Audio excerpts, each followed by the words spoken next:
Okay, let's step back in the whitetail playbook for this property just outside of Bondwell, Wisconsin. A beautiful 20 acres, a nice rectangular shape. Half of it is already in ag. I'm thinking food plots here. And there's a natural boundary right here on this fence line that's an L shape.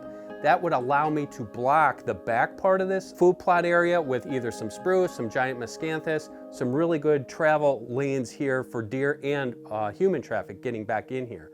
The other thing I'm looking at, I could put a cabin up here, I could put a house up here, just a beautiful property to do everything on. Deer, turkeys, small game, and the headwaters of the Slab City Creek run right through the property. How cool is that? The other thing I'm going to look at immediately is where could I put my Orion blinds? Well, there's like right here, I'm looking at this right here. That's going to probably be, if I had this property, probably be a nice hunting plot. And I could put my blinds on, basically I could almost surround that spot. It looks to me, it's well over an acre. That's a good sized plot. I can cover any wind direction and I can get back there easily off the west side of this property. If I'm planning up front, I would probably do that in stages and strips because the deer are naturally going to gravitate there, probably for evening hunts. So I would keep that in mind as far as where I'm going to put my blinds in relation to predominant winds, which I already know are going to be a lot of northwest winds. There's going to be some north winds in the late fall. So what I'm going to do is I'm going to place those strategically and plant strategically with my analogics to make sure the deer are utilizing those when I want to hunt them. When I'm looking at a property like this, a couple things, like I say always, is where's my deer factory? I have eggs surrounding me and I also have lots of big woods surrounding me. And I've got some kettle lakes. When I see lakes, these are on the neighbor's property, but I see natural runways coming through these lakes into this property. So what I want to do is create this even more deer friendly by adding a little bit more cover and a little bit more security from the neighbors, which I know they're not hunting this side, but what I might do is I either might clear cut a side of this right along the property line. I might do some hinge cutting. That's going to allow those buck beds to be tighter and even right on my property. So when I'm looking at that, I can do everything. I can hunt, I can fish, I could have my cabin up here, my house up here, enjoy everything only minutes from town. You really can't ask for much better than that.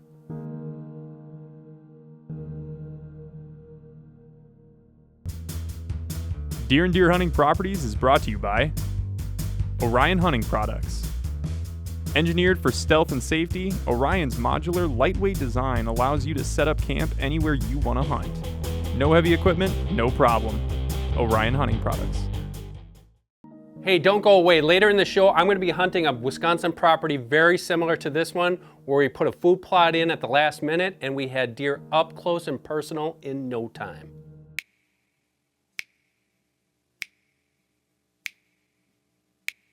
Hey, Tim here from Analogics Outdoors. Today I want to talk to you about palatability in food plots and how that changes throughout the hunting season. So we all want to attract deer to our food plots, and one great way to do that is to give them something that they are looking for at the time of year that you're going to be hunting. So Analogics has come out with a product called the Perfect 10, and what that is, it's 10 different species that are going to mature at different times of the hunting season. So you've got your early season plants, you've got your mid-season plants, and then you've got your late season plants. So, you know, right off the bat, it's got some forage oats, there's some winter wheat, there's some cereal rye. That's gonna pop early.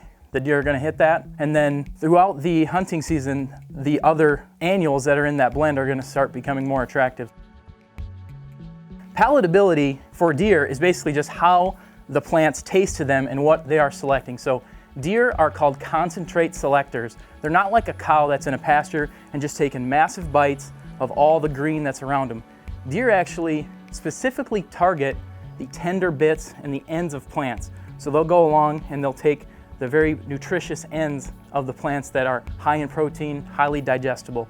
The palatability from every food plot plant changes throughout that season. So what is good at the beginning of the year isn't going to be the exact same in the deer's ability to know how good it is for them throughout the entire year. So that's why the 10 different plants really come in handy in trying to get the deer there and keep them there throughout the entire hunting season.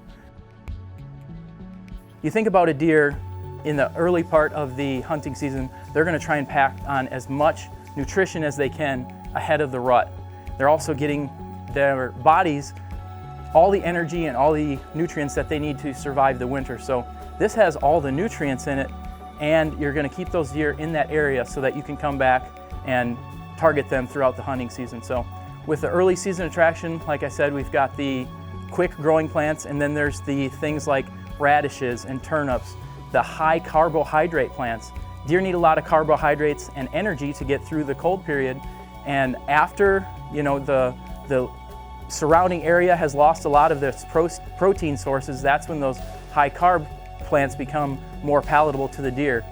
I've heard guys talk about that the sugars change when the frost hits them, but really it's the other plants in the area have changed around them, so they are targeting the things that are high in carbohydrates at that time. It really doesn't have much to do with the frost changing the sugar content of the plants themselves. So.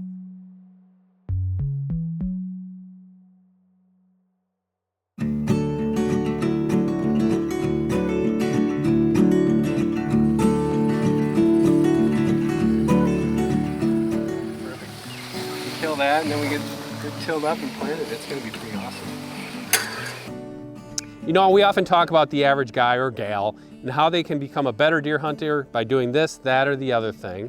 And it's the same thing with land management. You know, you don't have to own hundreds of acres of land, and you don't have to have all this expensive equipment. Maybe have a couple friends that you can call in some favors, and you can take a piece of nondescript land and turn it into a real deer hunting paradise with just a few easy steps. Kill it, till it, kill it, and plant it. And that's exactly what I did. I went in and hand seeded it, and then for the lack of having anything else, I just took my pickup truck and just drove over that plot a few times just to get that seed into the ground. It worked.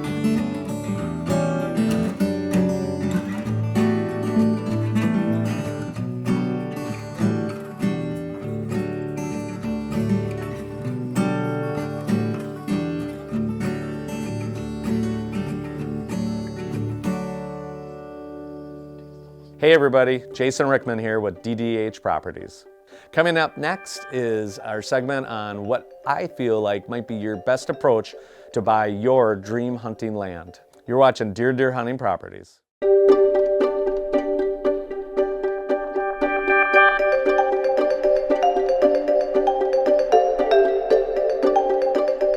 So when we're looking at land and we're looking at possible, hey, we're looking for that land that is move-in ready type of land where we don't have to do anything versus the land where we have a lot of things to do to make it what we're looking for.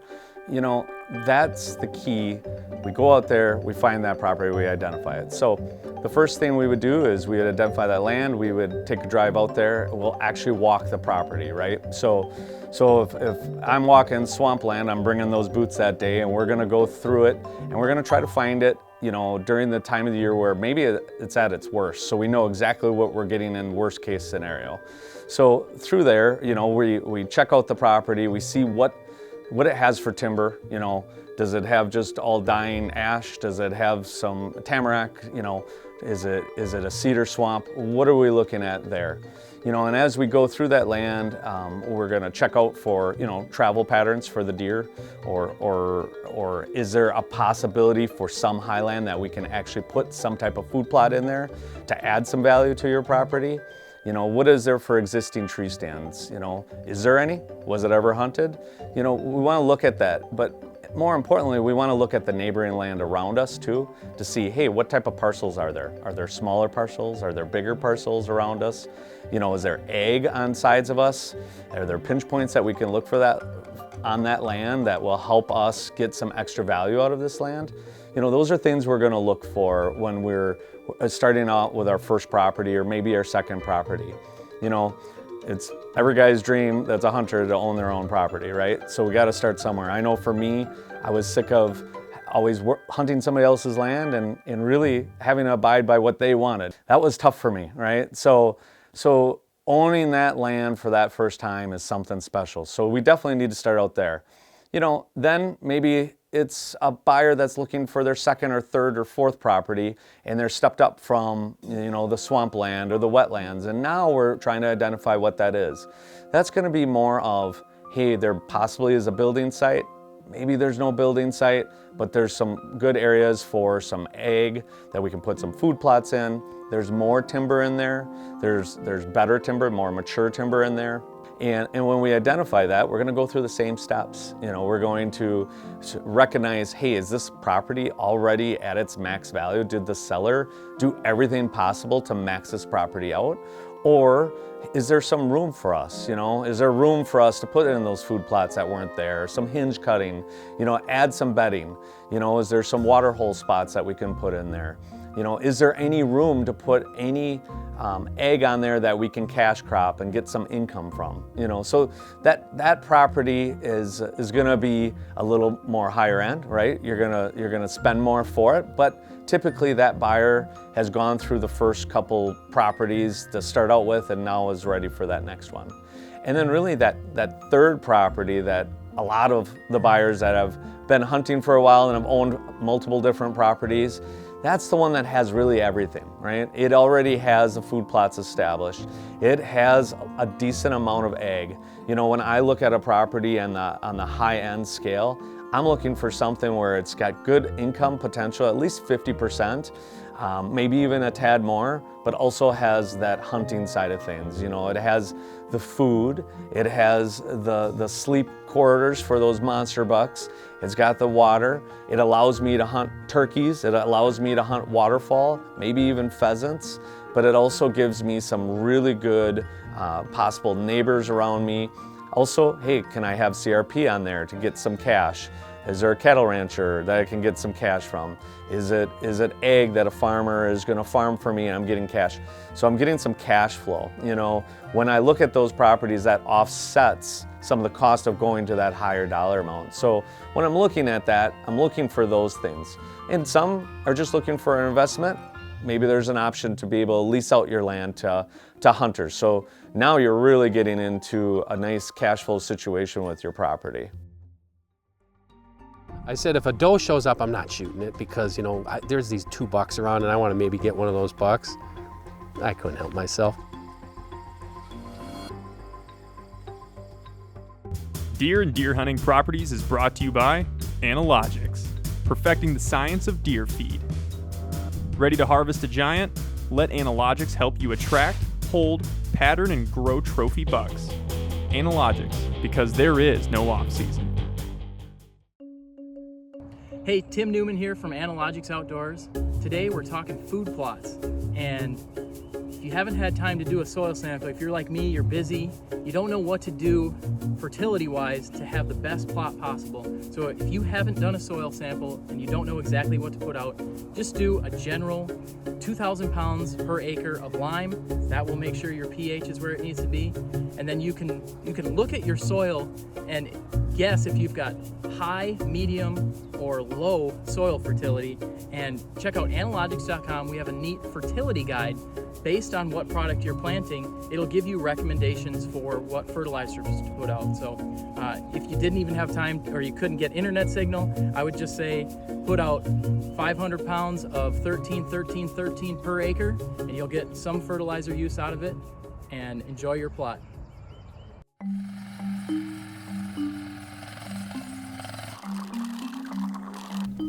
I just gotta make one more good pass up the middle.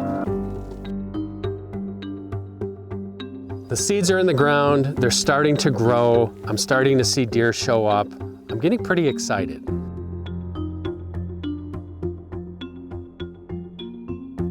So now my hunting tactics kick in.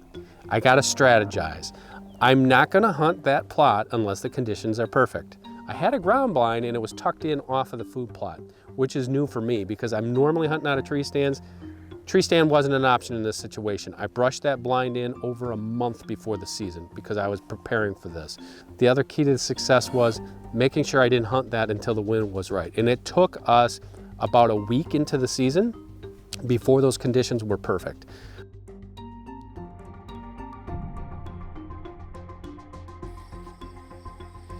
We went out there, I was out there with my cameraman David Glenn, and I told him immediately, which is unlike me, I said if a doe shows up, I'm not shooting it because, you know, there's these 2 bucks around and I want to maybe get one of those bucks. I couldn't help myself.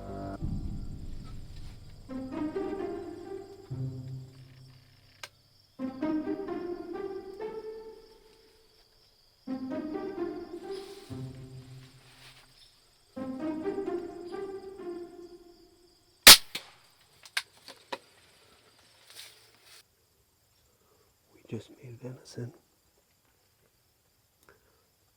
Fabulous. But it's early.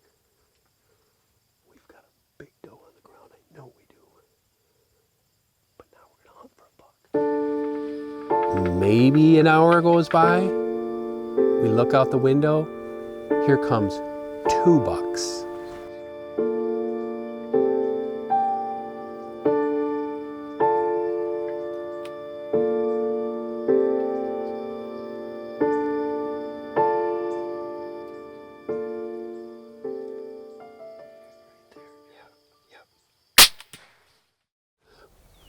Thwap, crossbow goes off. I just see that arrow perfect right behind the shoulder. I looked at David.